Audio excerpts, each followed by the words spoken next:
Hi everyone, I hope you are doing well. Long time no chat. Y'all, I am sorry. This video is 2 months too late, but when I had planned to start filming and releasing the video, unfortunately, my dog died. My first ever pet, like a pet I really loved, and that just, it hit me hard. I've never experienced the loss of a pet and how that really feels, but it felt like I lost a family member, and I've just been dealing with that, healing from that, and trying to move on. But I think if anything, I'm just learning how to navigate better for the next year, how to still show up when I'm feeling just emotionally overwhelmed, emotionally exhausted, which I am, but I was like, girl, do it now. So here I am, but yeah, sorry for the delay, but we're here now, y'all. So without further ado, grab your tea, grab your lighters, grab your glasses, whatever you do to chill, and let's have a little chit chat. One of the biggest concerns of social media is that people only post the best part of their lives, creating unrealistic depictions of everyday life. This has been dubbed the highlight reel effect, and it leads to more feelings of inadequacy as we compare our lives to other people's lives and business achievements. A study by the Royal Society for Public Health in the UK found that social media use is associated with increased rates of depression, anxiety, and poor sleep, with platforms such as Instagram and Snapchat being the most likely to be associated with these negative effects because these platforms are heavily focused on visual content. Another study in Pennsylvania found that people who spent a lot of time on social media were more likely to experience feelings of loneliness and isolation. Social media has become a powerful tool in shaping political and personal opinions. Algorithms feed us the content that are aligned with our views and make it easier for us to access information that lies with our beliefs. The problem with this is that it leads to the reinforcement of echo chambers and confirmation bias, as we're only being exposed to information that reinforces our views. Constant exposure to other people's lives can lead to FOMO, or which can distort our understanding and create false needs, resulting in more anxiety and dissatisfaction. The sharing of photos on social media allows us to experience practically an endless stream of others' experiences that can fuel feelings of missing out on life. FOMO has also been linked to higher levels of social media engagement. So essentially, how algorithms work is that you are being exposed to what you like. When they see that you like this, they're going to give you more of that. When they see that you like that, they're going to give you more of this. The problem with this is that you're only being exposed to things that you agree with. On your page, if you are someone who is very conservative, you're not about to see some insane liberal content. You're just not going to see that unless you're someone who actively goes in search for things or ideas that differ from yours to kind of expand or diversify your thinking, which most of us are not. Us, like my page is for me. Like when I open my page, I'm like, yeah, yeah, this is for me. They're not going to show me things that are completely left field from what I look for. So you start assuming that, okay, like everyone thinks like this, like everyone thinks the way I do. But no, it's not that everyone thinks the way you do, is that you're just being exposed to like-minded individuals, making you think everyone thinks that way. But really, you're probably just a small niche of other niches. So how does this manifest? Users will only see content that is relevant to them. That's what social networks promise. So what determines which content is relevant? Algorithms use these data to select posts for an individual's feed. Conflicting opinions and too many details are withheld from the user. According to experts, an algorithm needs around 300 likes to really know a user. Algorithms can also glean private details users haven't shared on the network. That's an algorithm for you. That is an algorithm. Research suggests that young people who are heavy users of social media, spending more than 2 hours a day, are likely to report poor mental health, including psychological distress.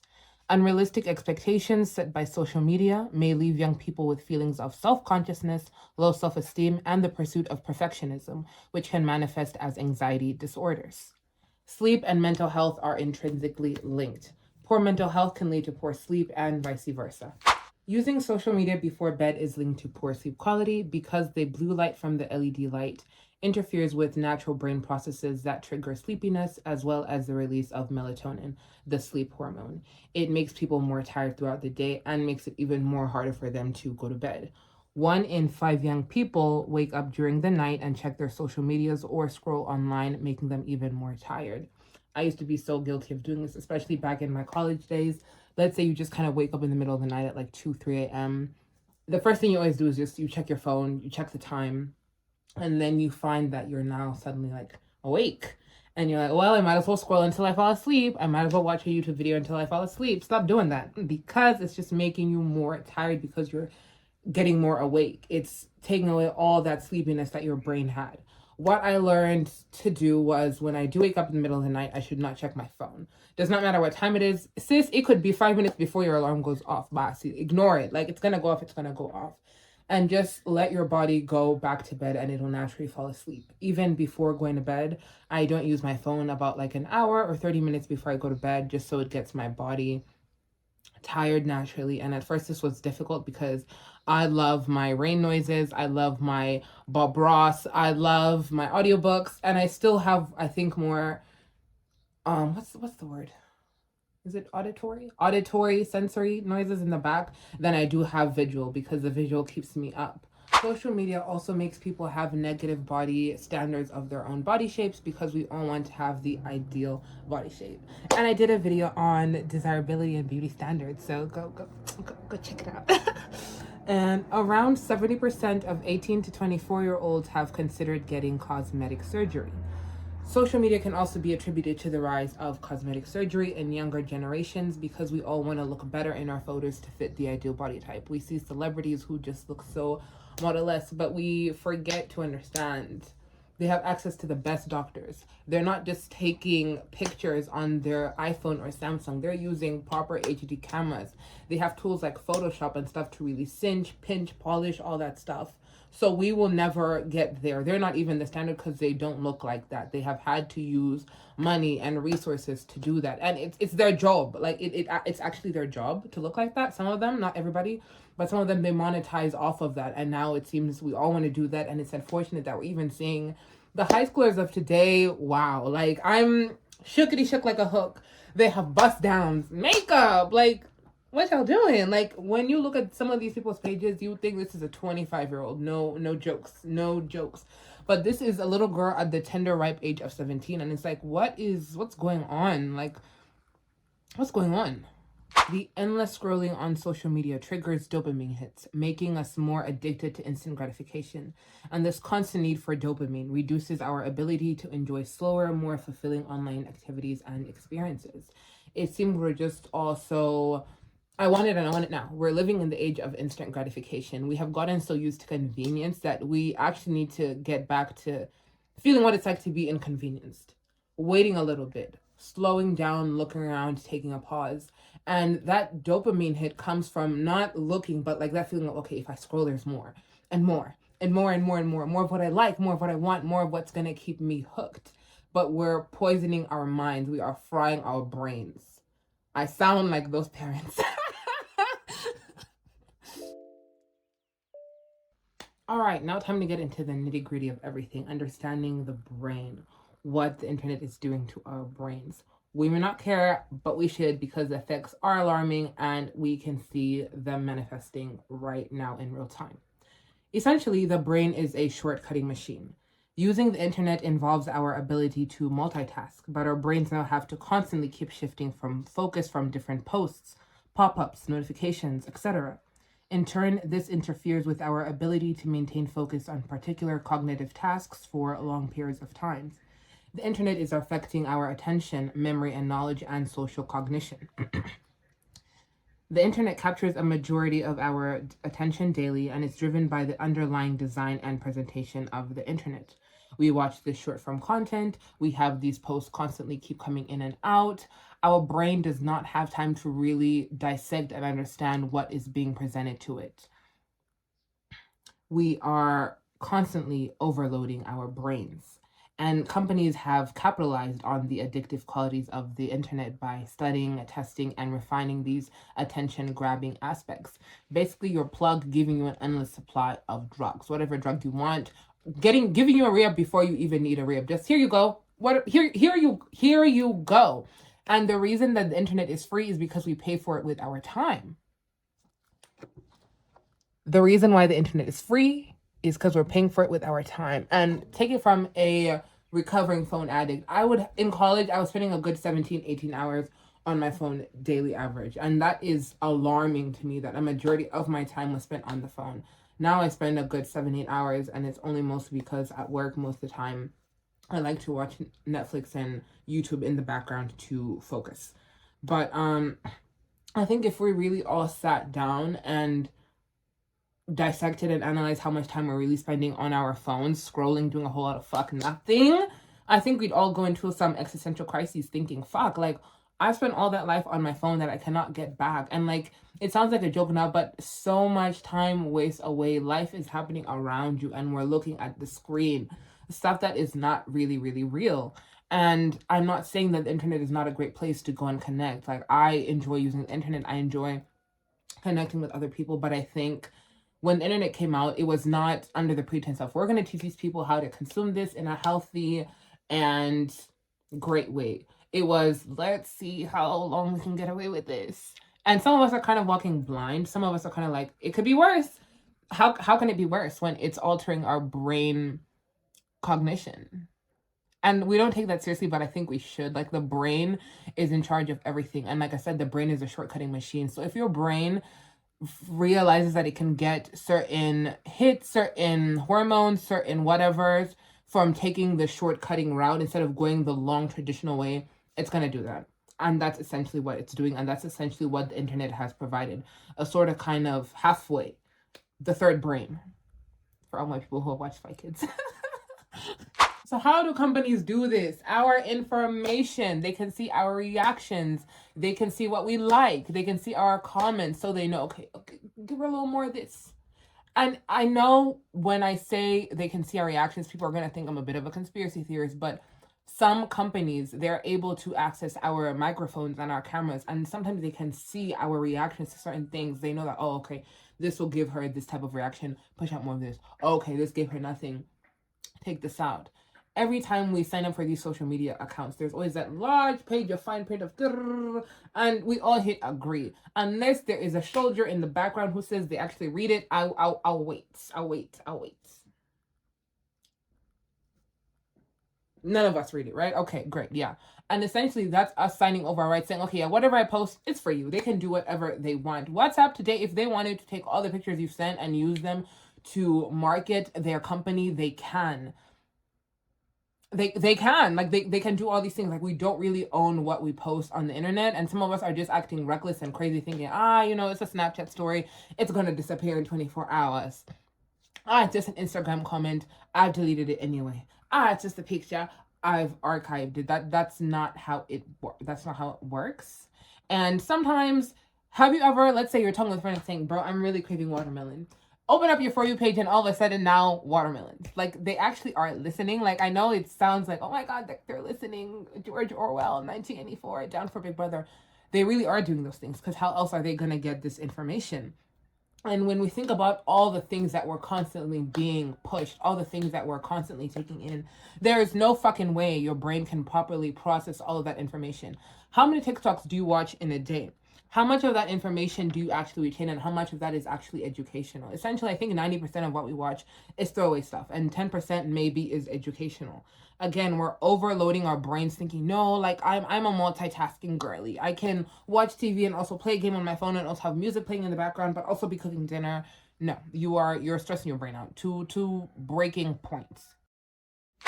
All right, y'all, this is the dreaded clip that was lost, and I tried to retrieve it.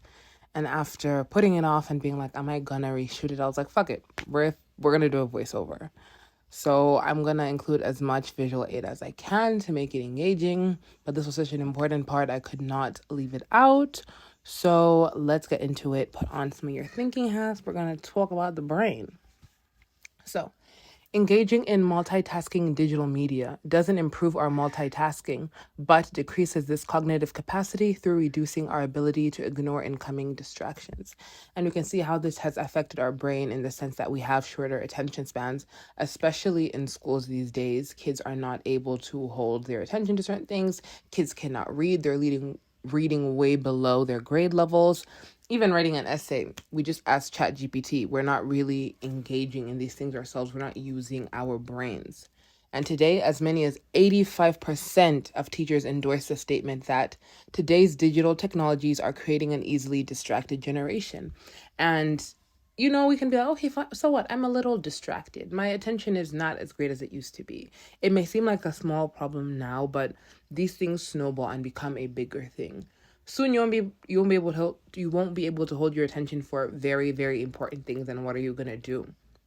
You're gonna essentially have to retrain your brain like a child. And as an adult, it's so much harder because your brain has become so used to these things now. Like I said, the brain is a shortcutting machine. Whatever the brain finds is the easiest way to do something, it's gonna stick to it. If it finds that, oh, I can get dopamine through this way, it's gonna go that way. Oh, I don't have to pay attention that much because I have all this information overloading me, it's gonna go in that same direction. The internet has also begun to replace for certain memory systems, specifically aspects of semantic memory or the memory of facts. The internet now serves as a form of transactive memory. Sparrow et al. Gave information findings showing that people are becoming more likely to remember where facts can be retrieved rather than the facts themselves, which implicates how reliant we're becoming on the internet for information retrieval and not practicing these qualities ourselves. Meaning that the internet is now serving as, like I said, the third brain. We're just going to be like, okay, the internet's going to tell us. The internet's going to do it for us. We're not really using our brain. The most we're using our brain to do is typing. And even now, you don't even have to type. You can talk to text. Like, we are shutting off so many aspects of our brain, and the internet is supposed to make our lives easier, yes, but it's not supposed to take over as our brain. And these are very important memory systems that are being jolted, that are being unutilized, and it affects us.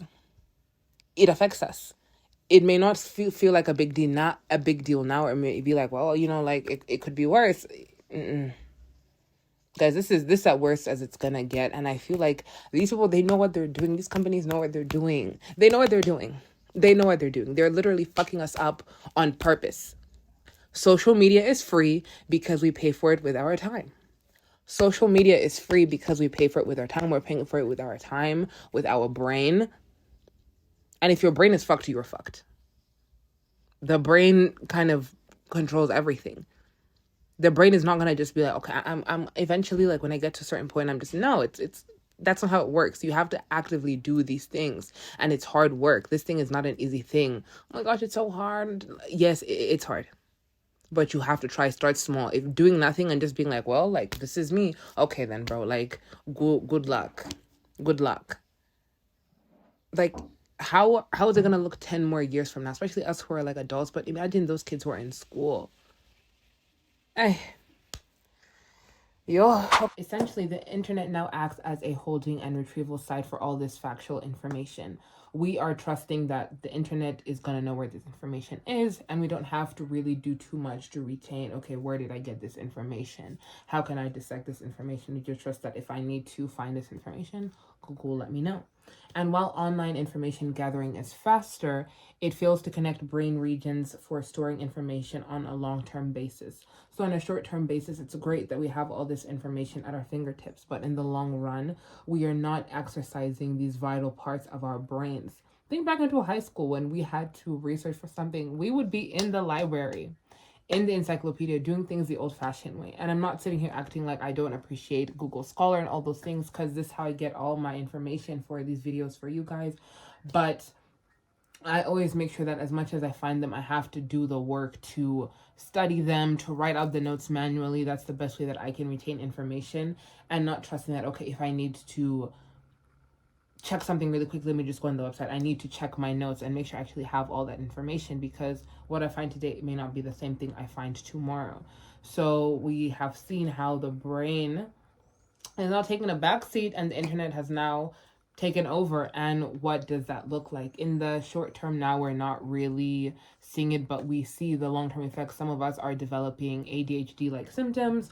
We cannot retain our information for too long. We get easily distracted. We just cannot function the way we used to function. And it's really sad. And I don't know what the chronic long term of that is. How does it look like in our 40s and in our 50s? I don't think it's going to be a good thing. I don't think we're going to be giggling and smiling about this stuff. I think now we're kind of in the mix, but we're going to get to a point where we're like, what the fuck? How did we get here? How did we get here? So in lesser words, we're kind of doomed. We are kind of screwed. The internet has taken over. We are in the thick of our addiction. What are some things that we can do to reclaim our mental? These are some things that helped me when I was trying to get off my phone, especially when I came home last year. I was really just trying to find ways to be more mindful, more in the moment, and getting off my phone has been such a great way for me to do that. First thing that you can do is set limits on your social media interactions by using screen timers, turning off your notifications, and putting your phone down 30 to 60 minutes before bed. Like I said, I usually like to go to bed around 11 o'clock so I can be up by 7 a.m. to get ready for work.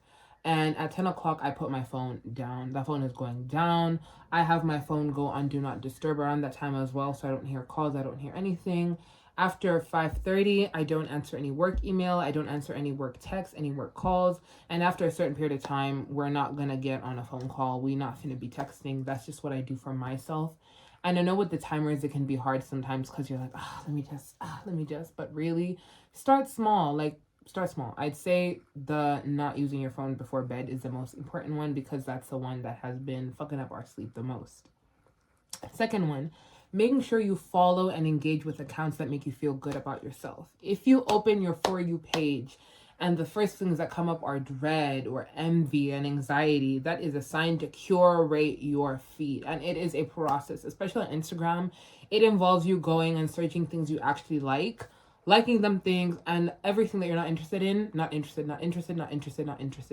It may take you having to do that for a while, but after a while, Instagram is gonna get the memo. YouTube finna get the memo. Now this one is the really big one. Avoid doom scrolling. Yes, I know doom scrolling is a fun time. It's great. I doom scroll sometimes. I give myself some time in the day to kind of just doom scroll. But if you're doom scrolling for like 4, 5, 6 hours, bruv. Bruv. No. I know going cold turkey is so unrealistic, but I say instead of 4 hours, do 2 hours. Work your way down to 1 hour and then a healthy time of 15 to 30 minutes. Usually I give myself 30 minutes of doom scrolling. It's just sometimes just a little nice reward. Again, it does give you dopamine, that scrolling feeling. It's good to give my body a little reward, but I use it as a reward. Let's say after I finish a long task or I've had a long day, I'm like, okay, let me just sit down and just doom scroll for a bit. I don't like just kind of waking up in the morning and then and then now 3 hours have gone by. My brain is fried. I'm tired. I don't want to do anything. I avoid looking at my phone first thing in the morning for the first 3 hours. I just like to get myself ready, get myself in the groove, and then I can start engaging with people socially. But the doom scrolling, it's really, really, really, really, really big deal. It's really a big problem. I know it doesn't look like a problem, but just sitting on your phone scrolling for 4+ hours is just, I get secondhand anxiety watching someone do those things. And really just, we need to stop with the doom scrolling, please and thanks. And another one is challenge yourself by focusing on one task at a time, such as I said before, focusing on watching one show, or when you're on a phone call, just being on the phone call. I know sometimes nowadays when we're on the phone, we put on speaker and then we're scrolling on TikTok, scrolling on Instagram, doing this, doing that, but we're not really engaging in the full conversation. And I found that just being on the phone, like putting it in my ear instead of on speakerphone, has helped me engage in the calls enormously. And it's been, it's rewarding. At first, obviously, like it feels a little like, oh my goodness, I need to be doing something. But after a while, like I said, your brain, you train yourself to get used to something that is part of the elasticity of the brain, that is part of engaging that part of the brain. So yeah. And this is also another one. Try eating a meal without watching something. I know all of us these days, we love to eat while watching something. It's like we can't eat without watching something. And I used to be this way. I could not eat until I pull up the perfect show only to eat my meal in 10 minutes and then the rest of the show is playing. What I do now is I put my phone down and I enjoy the meal. And what this does, it allows you to fully be present and just enjoy the meal. Take that time to reflect, take that time to just think. And then after like 10-15 minutes, you can go back to your phone. And lastly, put your phone down and actually go connect with people. God damn it. Put your phone down, go sit outside, either 5, 10, 15 minutes. But we need to be going outside. A lot of us don't go outside. We wake up, we go to work, we come back home, or we just work from home. But we need to be making that active time to put our phones down. And as someone who is a recovering phone addict, it's been very rewarding. And there was a time I thought that I would just never be able to just not be on my phone. And now I think I'm on my phone less than I used to be. Like, you catch me on the phone these days is hit or miss, TBH. And I feel like it's been very freeing for me, very mentally rewarding. But yeah, I think this is something that we need to take a little more seriously. Obviously, what I have done is just give you guys a little bit of a digestible intro. I didn't go into the nitty deep gritties. But yeah, the internet has us addicted. The internet has us delusional. Wake the fuck up. Wake up. But yeah, let us reclaim our mental health back and let's actually take this seriously. I think this is something that as we're gonna get older, we're gonna see how much the internet has fucked us up and what those consequences are gonna look like. But I think taking a more proactive approach, being more inquisitive about these things and not just being like, it could be worse. No, how can it be worse? It's gonna get worse, sir.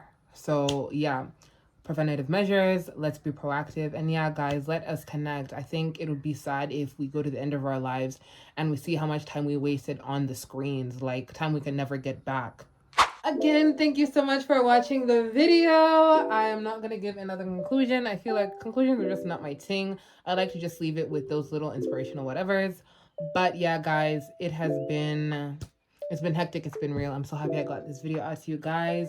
I hope you guys have enjoyed it. This is not like my other, well, I guess it is a critique of social commentary, sort of, kind of, but it's a more mental wellness thing. This is just something that I observed and I saw not a lot of people are taking it seriously. We're treating internet addiction like it's just and as a person who was addicted to her phone and now who is not on her phone as much, who engages more in the real world, it's just been great to see. And also, yeah, but yeah, guys, I will see you soon. May have another video out before the end of the year, or else I'm gonna see y'all in 2025. But yeah, guys, again, comment, like, subscribe. Thank you so much for taking the time out again. Mwah. Bye.